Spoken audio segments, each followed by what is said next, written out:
Have you been trying to find the right technique for manifestation that actually works effortlessly?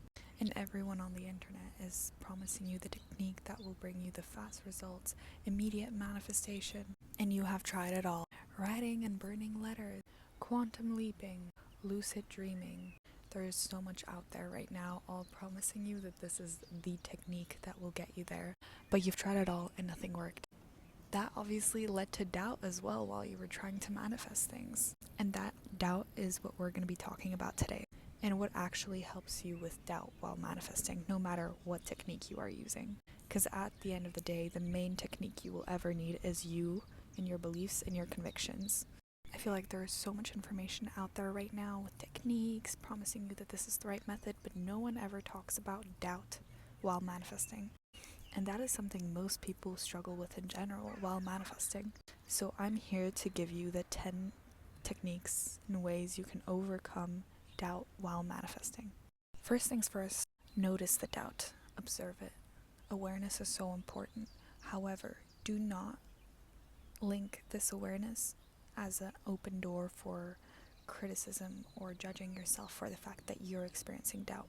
Doubt is perfectly normal as a reaction of your brain to something that is unfamiliar to it. This is something completely normal and something you should never criticize.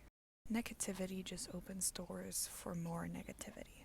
You attract what you are, so stop criticizing yourself even while you're manifesting and you experience doubt. Just let it be, observe it. Awareness is the first step before you do anything else.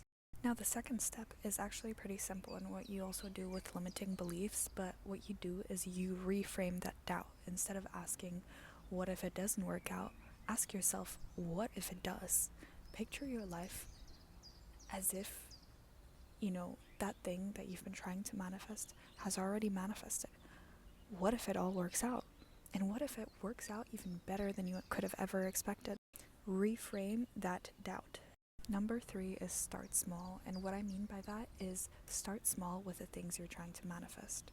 Because when you are trying to manifest something so huge that is so different from the reality you're living right now, it's gonna be very hard to not attach yourself to the outcome. And one of the main things you ever need to manifest anything into your life is detachment. And when something holds importance within you, right, any of your big desires, your big goals and visions, they hold a certain importance, and through that importance, you attach yourself more to that type of reality. And when something is important to you, you want it, right? You need that, because without it, there's something missing. And that's actually the thing that is pushing you further away from your desired reality, because when you basically vibrate off of a state of needing, you're basically vibrating out of a state of lack, because you're basically telling the universe, I don't have it, therefore this is important, and therefore I need that happening in my life. But as we know, manifestation is about living as if you already have it. So if you always place importance on it, that just shows that you don't have it. That's why it's important to you. So by starting small, which basically means just manifest something that you really don't care about, whether it is angel numbers or colors of cars or specific things like butterflies, specific colored flowers, like just whatever you don't really care about, right? And then try the techniques that you've already tried that work for you or that you like. And since your life doesn't really depend on you seeing a red car or not, it will be easier to manifest seeing a red car. And what this then will do when these easy small things manifest, they prove to your brain that this is actually possible. And you will also notice the state where these things will manifest instantly. I've had this where, for example, I was manifesting a green car, and literally within 10 seconds, I saw a green car. And that didn't just happen once, that happened multiple times. I was in that exact state. Now, one quick disclaimer here, it is so important that you don't get over obsessed with this and then start actually attaching yourself to seeing a red car or a specific number. Because when you're then only looking out for angel numbers or only looking at cars, you're again attaching yourself to these things. So it is very important that you just do something that you really don't care about, like try to manifest that, and then let go of whether this happens or not, and just watch things happen so instantly. Now, the fourth thing that is so important, so simple but so important, is to ground yourself whenever you feel the doubt, because doubt lives in the mind. And manifestation is something you do in the present moment now, right? You're living and experiencing whatever it is that you desire now in this moment. So what you have to do is reconnect back to the present moment. And how do you do that? The only thing that ever is, always connected with the present moment is your body. So ground your body, move, stretch, take a walk, even just meditate and feel your body. And when you reconnect to the present moment, you already live in a state of peace. And that itself, a state of peace, can manifest so many things into your life. Because at the end of the day, it's not the exact reality you're trying to manifest, like the car. It's about the feeling that that car or that apartment or that partner would give you, right? And usually, everything that we try to manifest is for the sake of peace. Like every single feeling we ever want to experience always ties back to just living in a life full of peace. No struggle, no chaos, no stress. And that means, therefore, peace. Step number 5 is to take aligned action, right? Even if it's just one small thing you can choose that you do today that would align with your desired reality, what would it be? Would it be, filming a YouTube video and posting it?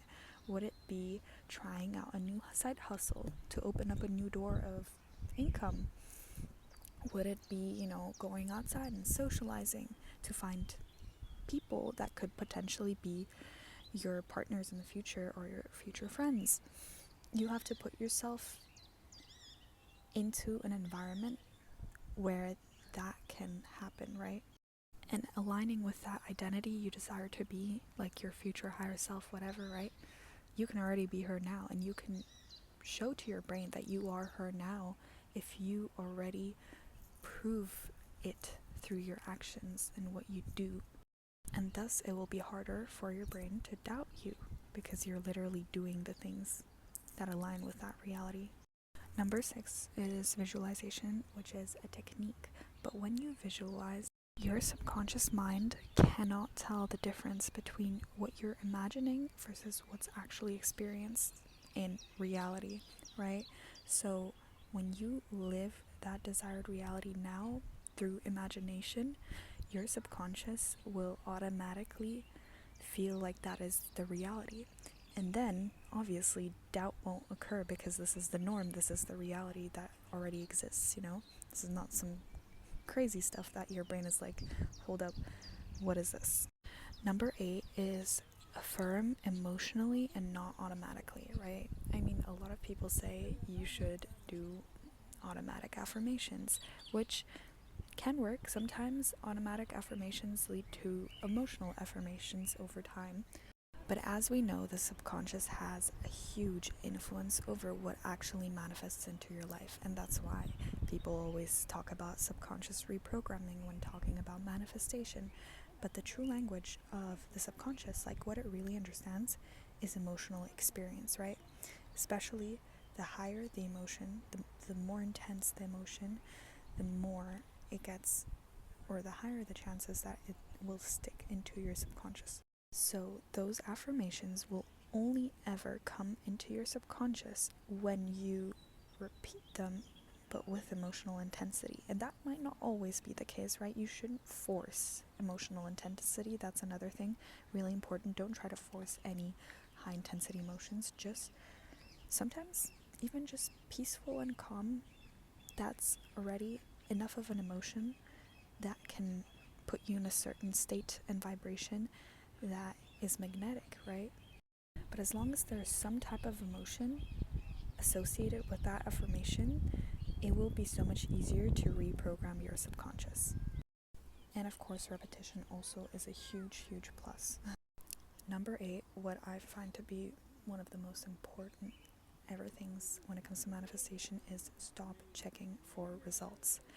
And that's something that I feel like a lot of people, including myself, struggle with, because when we try to manifest, we want these things, right? We desire them. Like, desires are okay, but when it comes to attaching yourself so much to your desires that you're constantly checking for proof, But checking for the results or that this is working actually signals to the universe, the source, whatever you believe in, that this is not here yet. And therefore, if it is not here yet in the present moment now, it will never be here, because you can only have what you already have now. Waiting for that thing to occur actually pushes it further away from you, whereas already having it magnetizes that desired reality so much faster. Number 9, which I've already slightly mentioned, but that is surround yourself with an environment that aligns with your desired reality. Your environment trains your frequency, and it is so much harder to manifest a desired reality if your environment does not reflect that type of outcome. So surround yourself with things that reinforce the belief that things can happen and work out for you. And even if that environment is just literally, living in a clean room, it cleans out your whole mental as well. Like, it's also about the little things, or the music you listen to programs you so much. So stop listening to depressive songs, stop listening to negative songs, stop listening to things that actually don't align with your desired reality. Start listening to high frequency music or songs that actually inspire you and make you feel powerful, rather than, feed those negative things within you. And the last step that really changes everything is ending your day with gratitude. You can also start your day with gratitude. In fact, you can live every day trying to, appreciate small moments during your day, but it is always great to end your day with gratitude, to really fall asleep to a state that is very high vibrational, and that also attracts high vibrational realities, right? And abundance into your life. Now, I feel like a lot of people tend to struggle with actually finding gratitude and saying that they don't have anything grateful for, like they don't have anything they can really appreciate because their life sucks, and but listen, there are always things you can always have gratitude for, and they can be as simple as literally the fact where I am right now. Like, I am breathing in oxygen and I don't need carbon dioxide, so my body breathes it out. But the trees, they need carbon dioxide. They breathe that in that I'm releasing, and they don't need oxygen, so they release oxygen, and I need that to survive, to live. So we are basically living off of each other. We're helping each other exist, and even just that can be such a simple thing that you can be grateful for. Or for example, right now, things I can also be grateful for is the sunny weather. Although it is considered to be winter time, I can be out here without a jacket. I can be grateful for the fact that I'm seeing green around me, the fact that the plants are growing, and that they are enriching my environment and just my day and my walk here in nature. You can be grateful for so many things. As simple as literally, if you're outside, it is freezing and you're wearing a jacket, you can be grateful for the fact that you have a jacket, right? So don't tell me that you have nothing that you can be grateful for and that your life is miserable, because there is always something you can find joy in, always something you can be grateful for. Everyone's life is unique and beautiful and surrounded with so many beautiful things. And in fact, if you have gone through a lot of struggles in your life, it is actually going to be even easier for you to find gratitude, because you have gone through a lot of stuff, and you can anchor yourself to the moments of joy, the little moments, and they really, the comparison of the stuff you have gone through versus the little things that bring you joy, can even intensify that gratitude for them, the life around you, the beauty around you. Thank you so much for watching this video, and if you like content like this, make sure you follow me and like this video so I know that you guys want to see more. Sending you guys much love, and I'll see you next time.